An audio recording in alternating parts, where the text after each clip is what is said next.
The U.S. Army Training and Doctrine Command recruits, trains, educates, and builds the Army, driving constant improvement and change. The pace is accelerating, and with the possibility of large-scale combat operations and the convergence of new technologies, we are at the cusp of a change in the character of warfare. Preparing soldiers and leaders to compete and win in this fast-paced, lethal, and constantly evolving environment is one of the Army's toughest challenges. Tackling it starts with TRADOC's mission to identify the best recruits, build new skills, modernize leader development, and shape the Army in the field. Right now, recruits are mainly from Generation Z. Behind them will be Generation Alpha, the new humans, beyond digital natives. They will embrace implants and integrated sensors, artificial intelligence, mixed reality, digital assistants, and ubiquitous communications. Old humans from previous generations adapted their learning style to accommodate new technologies.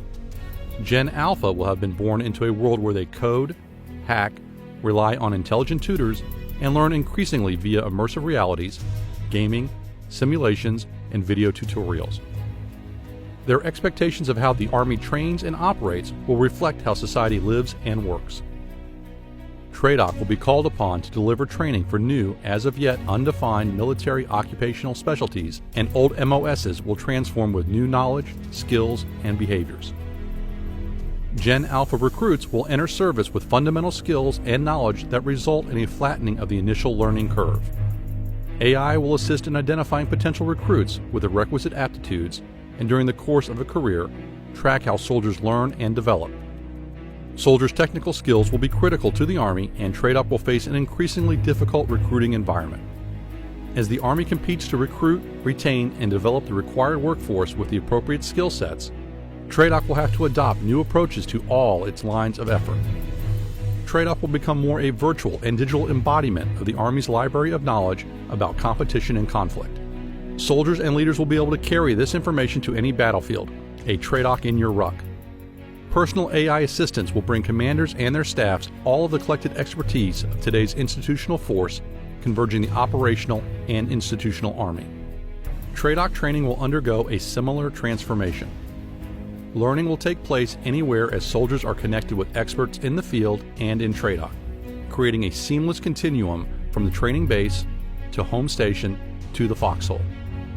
For example, all tank crews can have the benefit of learning from the best tank crew in the Army, manned or unmanned. Learning environments will be personalized with targeted learning at the point of need. These environments will bring gaming and micro-simulations to individual learners for them to experiment with. The last great Army modernization of the 1980s included major changes to Army learning, training, doctrine, and leader development. The Army rebuilt and professionalized its NCO Corps with the NCO educational system. The School of Advanced Military Studies created professional expertise in the operational level of warfare. The combat training centers improved training rigor and readiness for large-scale maneuver warfare and were a key component of leader development. The Center for Army Lessons Learned and Project Warrior forged best practice linkages between the operational force and the institutional Army. These initiatives and others power the Army as a learning institution. As we modernize and re-enter a period of great power competition and conflict, where our adversaries may have similar material capabilities to our own, TRADOC will need to lead similar transformations. The Army will thus meet the challenges of multi-domain operations and prevail in any future mission.